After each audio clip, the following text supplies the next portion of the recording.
இரண்டு தாரை ஒன்று சன்ன பின்னலாகையால் மங்கை மாடுதே உலகில் மானிடங்கள் எத்தனை சங்கிரண்டையும் தவிர்த்து தாரை மூத வல்லிரேல் கொங்கை மங்கை பந்தரோடு கூடி வாழலாகும்.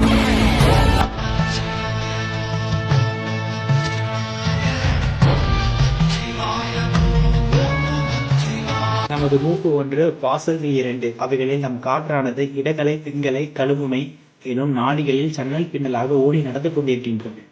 இப்படியாக ஒவ்வொரு சுவாசத்திலும் பிராணனில் இருந்து 4 அங்குலம் நஷ்டமடைகிறது.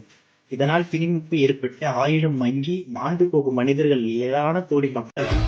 இப்படியாக ஓடிக்கொண்டிருக்கும் மூச்சை சந்திரகாய் சூரியக்காய் வழியாக கட்டுப்படுத்தி பிராணாயாமத்தில் பிராணவாயுவை பெருக்கி யோசேகம் மூலகம் கும்பகம் செய்து உடம்பையும் உயிரையும் வளர்த்து வருகிறது. இதனை நன்கு அபியாசித்து இடப்பிங்களையை ஒழுங்குபடுத்தி கழுமுனை எனும் வாசலை திறந்து காரை ஊடுவது போல மூலாதாரத்தில் இருந்து மேல் நோக்கி எழுந்து அதனுடன் தூக்கி சோதியில் சேர்க்க வல்லவர்கள். அழகில் சிறந்த அம்மையை இழப்பாகம் கொண்ட ஈஸ்வருடன் கூடி சேர்ந்து வாழலாம் என்று சிவவாக்கியத்திற்கு கூறுகிறார்.